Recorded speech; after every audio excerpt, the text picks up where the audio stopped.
Hi everyone! Blessed day po sa inyong lahat.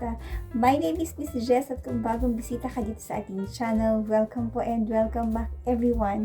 And for today's video, pag-uusapan natin is about this inspired. Ito is Eau de Parfum from Centers Parche, mga sis, Centers Parche.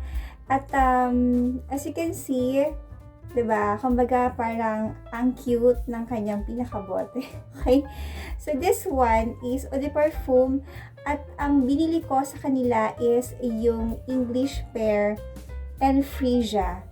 Okay? So ang top notes nito is fruity and floral tapos sweet. Ang hirap ng walang salamin, mga sis. Okay, so yun ang pinaka top notes niya, and as I've mentioned, this is actually inspired scent, mga sis. At ang kinopyahan nila, or alam niyo yon, yung Jo Malone cologne, tama ba? And alam naman natin yung price nun, mga sis, is hindi rin talaga siya biro. Actually, palagi ko nga nakikita yung Jo Malone sa SM at kahit sa ang mga malls, mga sis. Pero upon checking the price, hindi ako bibili ng ganong kamahal na mga cologne or perfume, mga sis, kasi masyado siyang mahal. As in, pang mayaman lang yun, mga sis. But this one, kaya ako isi-share sa inyo to, everyone. Because I've tried it already at nagamit ko na to longevity wise. Yes, actually this one last on my skin siguro the whole day, as in the whole day ko talaga siyang naamoy sa skin ko. And what I love about this is sobrang bango niya. As in, kung naamoy mo na si original na Jo Malone, masasabi mo talaga na kopyang-kopya talaga niya, mga sis. This one, mas may sipa lang siya ng konti compare mo dun sa pinaka-original na Jo Malone. But the scent talaga is katulad niya, mga sis. Kaya sobrang natuwa ako sa kanya kasi parang pwede naman pala, no?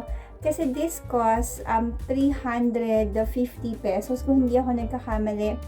And this one for me is really a nice scent, mga sis. So, as you can see, diba, spreadable siya, yung pang-spray niya. And for me, nagustuhan ko to kasi nga, bukod sa long lasting siya, bukod sa mura niya, kaamoy na kaamoy talaga niya, mga sis. So, katulad nga na nakikita ko sa Facebook, sa social media, sinasabi na copycat talaga niya, mga sis. Sa original, Jo Malone. And yun lang, actually, this one is highly recommended para lang doon sa mga mahilig doon sa mga inspired na perfumes, and hindi mo kailangan gumastos ng sobrang mahal kasi parang it's a waste of money kapag masyadong mahal yung pinibili natin just for wants. Hindi naman to need eh. 'Di ba? Usually, sasabihin natin na pwede naman tayong gumastos eh. Minsan, kahit you have more than enough, parang sayang naman kasi hindi naman talaga siya need, kundi wants lang natin siya. But this one is highly recommended, mga sis. You must try kahit isang scent lang from the brand, no? It's Centers Parche, tama ba? Centers Parche, mga sis. Ito matipid to kasi madalas ako mag-spray. And this scent for me, nakukuha ko dito yung floral and fresh. Tapos yung pagka-sweet siya. And ganun nga yung nakalagay dito. It's a fruity, floral, and sweet. So ganun yung makukuha mo sa kanya. Tapos maganda siyang gamitan during daytime. Especially kung mainit ang panahon. Kasi nga fresh type of scent siya. And nakaka-good vibes yung amoy na to. Pag naaamoy ko to be honest, parang naaamoy mo yung Pasko kasi very, very, yung scent niya is very inviting, alam mo yon, sa mga events and everything.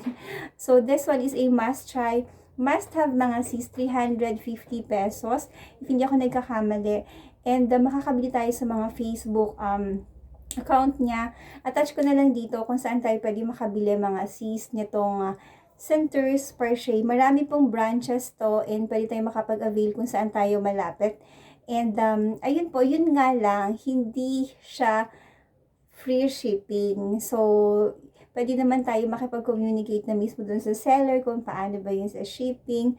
ganun kung paano tayo makakatipid, ganun. Kasi may mga options naman tayo. Mga sis and everyone, again po, Centers Parche, highly recommended. Thank you so much everyone po for staying with me up to the end. And I hope no na makapag-try kayo ng mag-body sense kasi kumbaga parang ako personally, kaya gusto ko sumubok ng mga body scents and mga mist, mga perfumes kasi hindi lang siya dahil gusto mo kung hindi, it gives you, minsan it brings back memory kung kailan mo ginamit yon. And sometimes nakakapag-uplift siya ng mood. For me personally, yun talaga yung reason why I use this. Remember, nung wala yung mother ko, kakamatay niya lang, diba, last March. End of March. And for me, of course, may mga time talaga na nalulungkot ako, may mga time talaga na I really don't know kung ano yung nararamdaman ko, na experience mo, because nandun kasi grief process. And yung isa sa talagang totoo na nakapagpakalma sa akin is yung mga scents. Kaya to be honest, nung time na yun, nakakamatay lang ng mother ko, talagang sobrang, parang, masyado ako naging attached dun sa mga scents. Kasi, feeling ko, yun yung nakakapagpakalma sa akin, yung nakakapagbigay ng happy mood sa akin. That really helps, no? Hindi mo kailangan ng gamot for any antidepressant and all that.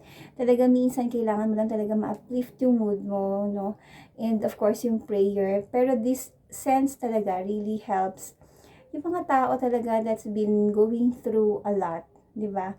So, talagang nakakatulong siya mga sis. And this brand, for me, no, talagang highly recommended to mga sis and everyone. So, sa mga nagtatanong po, if I'm still using Ponds, hindi na po.